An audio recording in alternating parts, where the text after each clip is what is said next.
यह कथा है उस काल की जब धर्म अपने अंतिम श्वासों पर था, जब पृथ्वी अधर्म के भार से कांप रही थी और जब देवता भी मौन हो गए थे। पृथ्वी का बोझ बढ़ता जा रहा था। चारों ओर पाप, अन्याय, अधर्म का बोलबाला था। नदियां रक्त से लाल हो गई थी, वनों में हिंसा थी और नगरों में पाखंड। भूलोक की माता धरा देवी रोती हुई ब्रह्मलोक पहुंची और हाथ जोड़कर ब्रह्मा जी से कहा, हे ब्रह्मदेव, अब मुझसे सहन नहीं होता। मेरा आंचल अधर्म से भर चुका है। मेरे जीवों का आचरण पशुओं से भी नीच हो गया है। दुष्टों का बोलबाला है और सज्जन छिपते फिर रहे हैं। क्या अब कोई नहीं आएगा मेरी रक्षा को? ब्रह्मा जी मौन थे। उनके आसपास इंद्र, यम, वरुण, वायु सभी देवता खड़े थे। फिर ब्रह्मा गंभीर स्वर में बोले, जब पृथ्वी अपने आप रोने लगे तब समझो कि समय आ गया है श्री हरि को पुकारने का। सभी देवता वैकुंठ धाम पहुंचते हैं।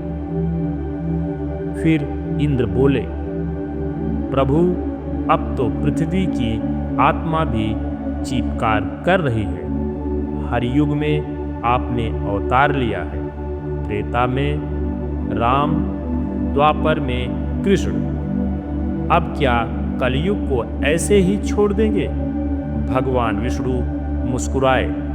उनकी आंखें धीरे धीरे बंद हुई। उन्होंने कहा, जब जब धर्म की हानि और अधर्म की वृद्धि होती है तब तब मैं प्रकट होता हूँ।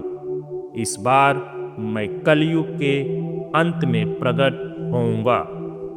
संभल ग्राम में विष्णु यश के कुल में मैं जन्म लूंगा अपने अंतिम अवतार के रूप में। लोग मुझे कल्कि के नाम से जानेंगे। संभल ग्राम हिमालय की गोद में था। वहां का दृश्य बड़ा ही अजीब था। घना अंधेरा था, बिजली चमक रही थी। वायु में एक विचित्र कंपन था। एक स्त्री सुभला प्रसव पीड़ा से तड़प रही थी। उसी रात उसने स्वप्न में देखा एक तेजस्वी पुरुष जिसके हाथों में शंख, चक्र, गदा और पद्म थे। बोले, हे सुबला, तेरा गर्भ अब केवल तेरा नहीं, उसमें वह आत्मा है जो कलयुग का अंत करेगी। रात्रि के तीसरे पहर में बालक का जन्म हुआ। मंदिरों में स्वतः घंटियां बज उठी। गगन में मेघ गरजे। गांव के ब्राह्मण ने उस बालक का नाम कल्कि रखा।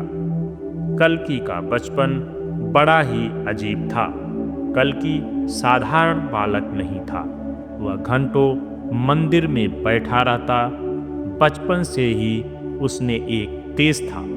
जब बच्चे खेलते तो वह ध्यान करता। उसकी माँ अक्सर पूछती, बेटा, तू इतना अलग क्यों है? कल्कि धीरे से बोलता, माँ, मुझे लगता है कि मेरा जन्म किसी कारण से हुआ है, पर अभी मैं उसे समझ नहीं पा रहा। गांव के लोग उसे अलग समझते। कोई उसे दिव्य मानता तो कोई सनकी, पर कल्कि शांत था। उसके अंदर एक अजीब सी जिज्ञासा थी, ब्रह्मांड के रहस्यों को जानने की, अपने उद्देश्य को पहचानने की। महेंद्र पर्वत पर भगवान परशुराम अपने तप में लीन थे। वहां कल्कि पहुंच गए। कल्कि के पहुंचने के बाद भगवान परशुराम ने अपनी आंखें खोली और बोले, तू आ ही गया। समय तुझे बुला रहा है। मैं तुझे उस ज्ञान की दीक्षा दूंगा जिससे तू अपने भीतर छिपे तेज को पहचान सके। कल्कि ने भगवान परशुराम की लंबे समय तक सेवा की। भगवान परशुराम ने उन्हें वेद का ज्ञान, ध्यान, अस्त्र विद्या और ब्रह्म ज्ञान सिखाया और उनसे कहा, तू केवल ज्ञान लेने नहीं आया, तू जगत को दिशा देने आया है, पर उसके लिए तुझे भीतर से तप कर खड्ग बनाना होगा। इस प्रकार भगवान परशुराम ने कल्कि को शस्त्र विद्या, धर्म और नीति की शिक्षा तथा वेदों का ज्ञान दिया। इस बात का संकेत देवलोक में भी हो गया। सप्तऋषियों को आभास हुआ कि कल्कि धरती पर आ चुका है। इंद्र ने मेघ भेजे, वायु ने दिशा में सुगंध बहाई, वरुण ने जल को पवित्र किया। ब्रह्मांड संकेत दे रहा था, अंत का आरंभ हो चुका है।